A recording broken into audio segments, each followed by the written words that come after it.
Olá, querido povo de Deus, vamos aqui para mais estudos da Palavra do Senhor. 3 perguntinhas que me fizeram e hoje eu vou estar aqui trazendo as respostas na Sagrada Escritura. Vamos aqui, diante de tantas dúvidas que surgem, nós iremos responder todas elas se utilizando também da Sagrada Escritura. Mas antes, eu quero aqui pedir a você que está me acompanhando. Eu estou aí conseguindo cestas básicas para pessoas pobres. Olha só aqui na tela, está aparecendo aí agora para você um Pix que foi realizado hoje para fazer as compras de cestas básicas para dar para os pobres. Boa noite, povo de Deus. Eu me chamo missionário Neto Janderson de Maria, faço parte da obra missionária Cenáculo da Divina Misericórdia, fundador missionário Daniel Silveira. Estou aqui com essa 2 cestas básicas para dar para 2 famílias carentes, hoje, 3 de março. E agradeço a todos que contribuírem com ele e com a nossa missão. Valeu, Deus abençoe. Você que deseja me ajudar a ajudar essas famílias carentes que estão localizadas no interior do estado do Ceará, pessoas que estão em um estado de miséria muito grande. Você sabe que no interior do estado do Ceará tem muita gente que sofre uma pobreza extrema. Então você que nos ajudar fazendo uma doação, seja ela qual for, nós iremos colocar o seu nome aqui na nossa lista de benfeitores, certo? Tá só aguardando vocês, ó. E nós iremos rezar pedindo providência de Deus sobre sua vida. As doações são para as cestas básicas, são a partir de um Pix de R$2, R$5, quanto você puder. Aí você vai especificar, Daniel, essa ajuda aqui é para cestas básicas, né? A gente vai colocar aqui todos os nomes de pessoas que vão fazer essa contribuição e iremos, lógico, ter transparência de mostrar para vocês que, de fato, essas doações estão acontecendo, tá bom, gente? A gente tem toda uma transparência referente a isso, tá? E aqui tá as cestas básicas que nós enviamos hoje, o dinheiro já foram compradas e estão só aguardando aí o momento certo de deixar nas casas dessas famílias, tá bom? Então eu conto com a sua ajuda, fala comigo nesse WhatsApp aqui e eu passo para você a informativo de como nos ajudar, certo? Passo para você o Pix, para você fazer sua contribuição. Eu quero que você fale comigo para eu poder anotar o seu nome na lista dos nossos benfeitores, tá certo? Então, gente, as 3 perguntas que fizeram aqui foi: os santos podem abençoar? Pois eu sei que somente Deus nos abençoa. Os santos não podem nos abençoar. Isso foi uma pergunta e ao mesmo tempo, a pessoa disse aqui que os santos não podem abençoar, que somente Deus abençoa. Gente, quando nós pedimos, que as bênçãos de Deus desçam sobre nossas vidas por intercessão dos santos, nós não acreditamos que o poder está no santo em si, mas ele vai interceder por cada um de nós. Essa intercessão dos santos, ela é um fato bíblico, sim. Você pode pegar Apocalipse 5:8, os 24 anciãos pegavam as orações de todos os santos e levavam ao Cordeiro. Isso é uma intercessão. Os protestantes, lógico, vão tentar dar outra interpretação a esse texto, porque eles não querem assumir isso. Daí eles vão lá e diz 1 Timóteo 2:5, que a gente já está cansado de responder esse argumento, que eles dizem que só há um mediador entre Deus e os homens, Jesus Cristo, homem. Só que esse versículo, ele se completa no versículo 6. Essa mediação não é referente à oração, gente. Porque no primeiro versículo de 1 Timóteo 2:1, vai mostrar que nós podemos interceder por todas as pessoas, rezar pelas pessoas. Aí eles vão dizer, não, mas os santos estão mortos, não podem interceder. Mentira, pois os santos na igreja, eles não morrem, eles passam para a vida eterna.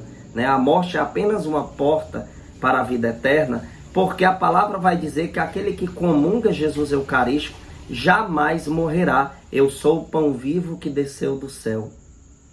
E aqueles que comer desse pão, desse corpo de Cristo, jamais morrerá. E em outros textos a gente encontra que Deus não é o Deus dos mortos, mas sim o Deus dos vivos. Então os santos estão vivos e eles intercedem sim por nós. A mediação que está lá em 1 Timóteo 2,5 se completa no versículo 6, aquela mediação é referente ao sacrifício de nosso Senhor Jesus Cristo no madeiro da cruz. De fato, ele é o único mediador entre Deus e os homens no sacrifício do madeiro da cruz. E quando a gente fala da intercessão dos santos, a gente precisa entender que Cristo, ele é o cabeça do corpo místico que é a igreja. Isso está em 1 Coríntios 12, a partir do versículo 12, Romanos 12, 5 e Colossenses 1, 18. E esse corpo místico, ele está em comunhão. Então os santos intercedem sim por nós, assim como temos o exemplo de Apocalipse 5, 8. Né? Por exemplo, quando o profeta Daniel foi fazer uma oração, quem veio em socorro dele? São Miguel Arcanjo, está lá em Daniel capítulo 10, do versículo 12 ao 13. São Miguel veio interceder por ele, olha só. E no último versículo do capítulo 10 de Daniel, ele diz, não há quem me defenda contra meus inimigos, a não ser Miguel. E no capítulo 12, versículo 1 de Daniel, vai dizer que Miguel é o protetor do povo de Deus. Veja só, que interessante, né? Então Miguel aí fazendo uma mediação, uma intercessão poderosíssima. Então a intercessão dos santos está na Sagrada Escritura. Essa questão de dizer que só Deus pode abençoar é uma falta de conhecimento bíblico aí do protestante. Gênesis 48, 16 diz, o anjo que me guardou de todo o mal, abençoe estes meninos. Olha só, aqui pedindo que um anjo abençoasse aqueles meninos. E interessante, a palavra também vai nos dizer que quando a gente morrer, seremos como os anjos. Então, veja, o anjo que me guardou de todo o mal, abençoe estes meninos. Seja perpetuado neles o meu nome e o de meus pais, Abraão e Isaque, e multipliquem-se abundantemente nesta terra. Veja só que interessante, né? Daniel capítulo 10, do 12 ao 13, eu já mencionei. Daniel 10, 21, não há quem me defenda contra meus inimigos a não ser Miguel, já mencionei. E aqui, veja só, em Mateus 22, 30, vai dizer isso que eu disse para vocês. Na ressurreição, os homens não terão mulheres, nem as mulheres maridos, mas serão como os anjos de Deus no céu. Se os anjos podem interceder por nós, como por exemplo, você pegar o capítulo 8 de Apocalipse, logo no comecinho, vai mostrar que um anjo tem acesso às orações de todos os santos. Então, se os anjos podem interceder por nós e podem nos auxiliar a ser salvos, então, meus irmãos, nós precisamos reconhecer que os santos sim podem nos abençoar. Porque aqui em Gênesis 48, 16, diz que um anjo abençoou. E aí, em Mateus 22, 30, deixa claro que seremos como os anjos. Lucas 20, 36 vai dizer, eles jamais poderão morrer porque são iguais aos anjos e são filhos de Deus porque são ressuscitados. Então, os santos estão vivos, né? Em Daniel 4:10 vai dizer, nas visões de meu espírito, quando no meu leito, vi também um santo vigilante que descia do céu. Olha que interessante. Em Jó capítulo 33, versículo 23, vai dizer, se perto dele se encontrar um anjo, um intercessor entre 1000, para ensinar-lhe o que deve fazer. Veja, um intercessor entre 1000. Então existem milhares de intercessores no céu, gente. Está aqui a prova mais uma vez em Jó 33, versículo 23. Olha, interessante, em Êxodo 23, do versículo 20 ao 21, diz, vou enviar um anjo adiante de ti para te proteger no caminho e para te conduzir ao lugar que te preparei. Está de sobreaviso em sua presença e ouve o que ele te diz. Não lhe resistas, pois ele não te perdoaria a tua falta, porque meu nome está nele. Então veja que os anjos, Deus se utiliza dos anjos para ajudar o seu povo. Assim também os santos são como os anjos, e eles intercedem por nós. A gente viu isso em Mateus 22, 30 e em Lucas 20, 36.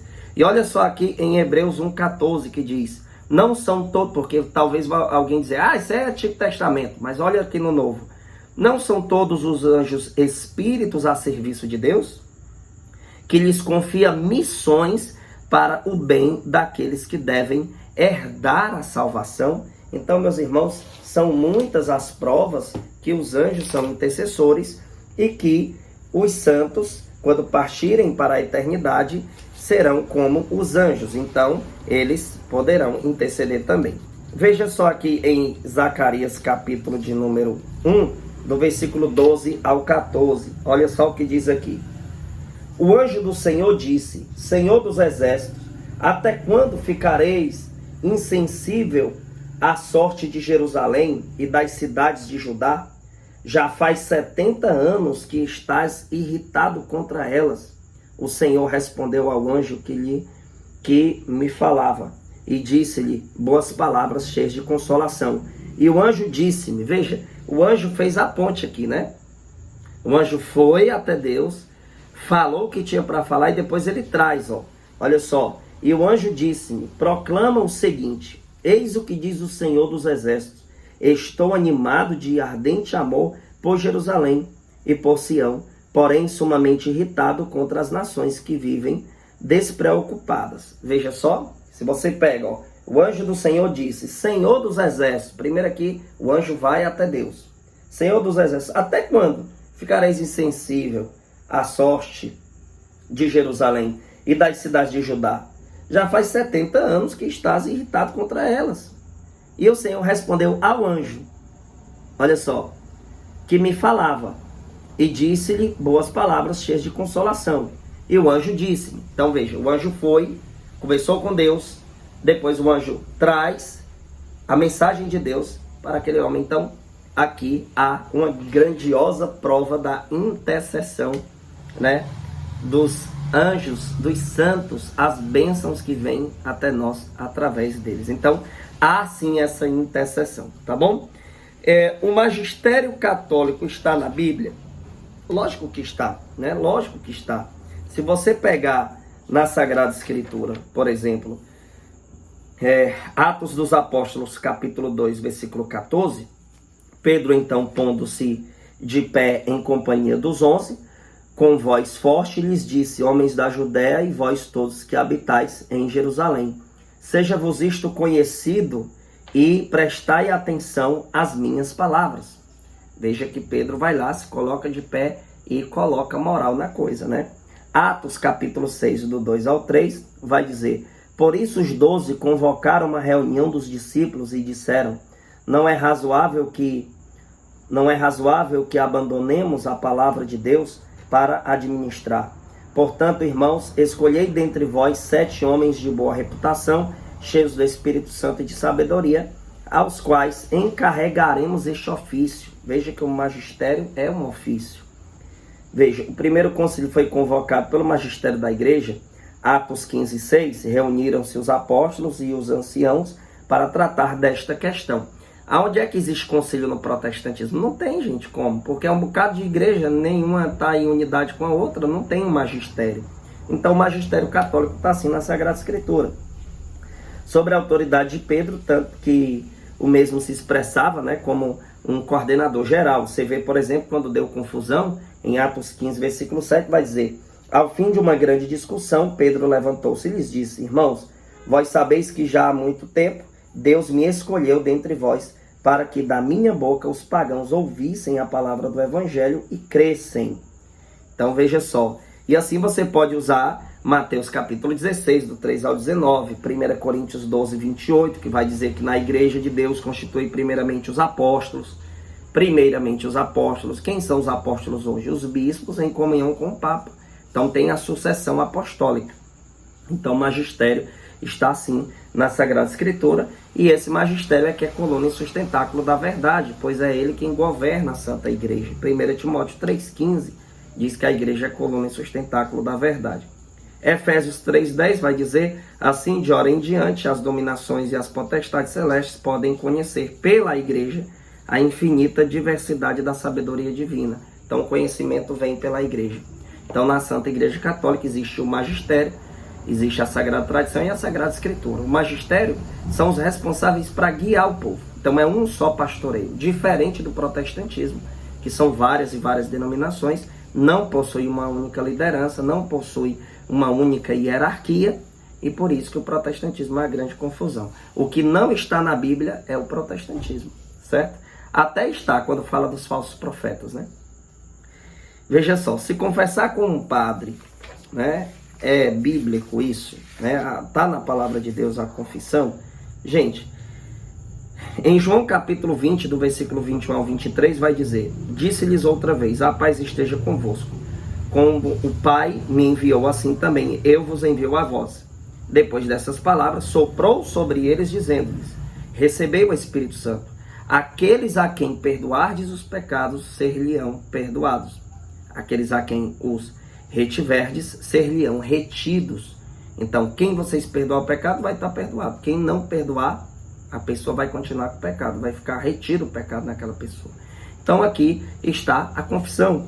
Você vê, por exemplo, também em Tiago 5, do 14 ao 16, que vai dizer: está alguém enfermo, chame os sacerdotes da igreja, e estes façam orações sobre ele, ungindo com óleo em nome do Senhor. A oração da fé salvará o enfermo, e o Senhor o restabelecerá. Se ele cometeu pecados, ser-lhe-ão perdoados.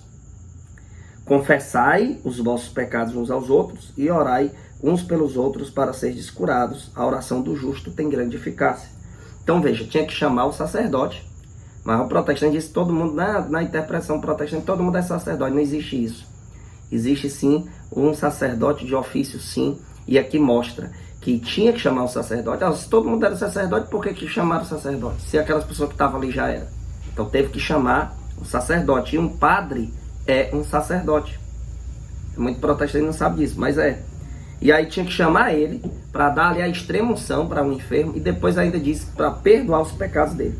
2 Coríntios 5, do 18 ao 20 também, você pode ver, tudo isso vem de Deus, que nos reconciliou consigo por Cristo e nos confiou o ministério desta reconciliação. Então, o ministério da reconciliação está no sacerdote, e ele que tem autoridade para isso. Porque é Deus que em Cristo reconciliava consigo o mundo, não levando mais em conta os pecados dos homens, e pôs em nossos lábios a mensagem da reconciliação.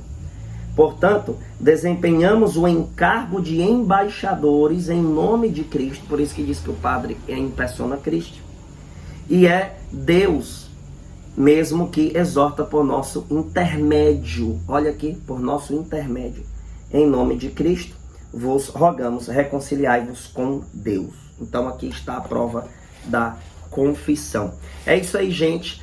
Vocês que vão nos ajudar aí a continuar o nosso trabalho caritativo de distribuir cestas básicas. Cada doação que você fizer vai ajudar a nossa missão e vai ajudar famílias carentes. Então, faça sua doação, fale comigo no WhatsApp, ou se preferir, vou colocar aqui agora o Pix. Você faz o Pix direto. Assim que entrar, que aparecer o nome lá, eu vou estar colocando na lista dos nossos benfeitores.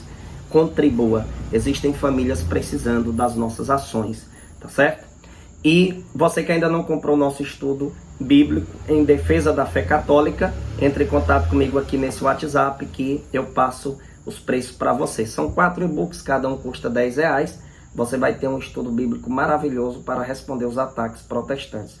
E você que quer se associar ao nosso canal, aqui embaixo vai ter uma opção, seja membro. Você clica lá, faz o seu cadastro e recebe um conteúdo exclusivo aqui no nosso canal. Compartilhe o máximo que você puder. Estamos juntos e até a próxima.